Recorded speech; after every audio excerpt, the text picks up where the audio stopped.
Media వాళ్ళు భయపడిపోయారు, ఆగిపోయారు. అట్లా కొంతమంది నాయకులు కూడా రాజీనామాలు చేసి పక్కకి వెళ్తున్నారు. కానీ ఇవాళకి కూడా ఉద్యమాలు చేయడానికంటూ జగను లేకపోతే కొంతమంది బయటకు వస్తారు, రామటి రాంబాబు పేరు నాని. కానీ తెలుగుదేశం పార్టీలో మీరు చూడండి, ఫస్ట్ 2-3 years ఎవరైనా కనబడ్డారు రోడ్ల మీద మాట్లాడడానికి వెనకాడినటువంటి పరిస్థితి, ఏదో ప్రెస్ మీట్లు పెట్టి మాట్లాడేసి వదిలేసినటువంటి పరిస్థితి. ఒక రకంగా ఇంకోటి, అసలు ఎలక్షన్ లో పోటీ చేయడానికి అభ్యర్థులు పెట్టలేకపోయారు. సర్పంచుల వ్యవస్థ, ఎంపీటీసీ జెడ్పీటీసీలు బాయ్కాట్ ఎందుకు చేశారు? నాయకులకు ఆ ఓపిక లేక.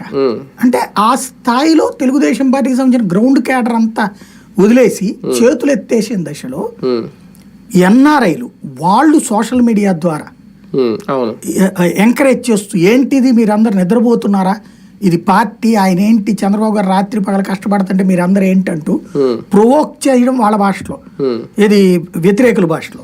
కానీ చైతన్యపరచడం, వాళ్ళని బాగా చైతన్యపరిచి మోటివేషన్ అన్నారు, మోటివేట్ చేసి ఎవరి వ్యాపారాలు వాళ్ళు చేసుకుంటున్నటువంటి వాళ్ళందరినీ మళ్ళీ ఇందులోకి తీసుకొచ్చి, ఈవెన్ చంద్రబాబు గారు అరెస్ట్ అప్పుడు కూడా ప్రపంచవ్యాప్తంగా ఈవెన్ ఐక్యరాజ్య సమితి దాకా కూడా పోయినటువంటి వాళ్ళు. ఇందులో ఇంకోటి కూడా చిన్నది, టీడీపీ సోషల్ మీడియా వింగ్ ని కూడా చాలా వరకు ఎన్ఆర్ఐలు విదేశాల నుంచి ఆపరేట్ చేశారట కదా. చాలా విషయాలు అసలు మొత్తం నడిపింది అక్కడి నుంచినేనండి. ప్రాక్టికల్ గా చెప్పాలంటే ఆ టైంలో ఏమైపోయిందంటే ఇక్కడ సోషల్ మీడియా వాళ్ళు భయపడ్డారు.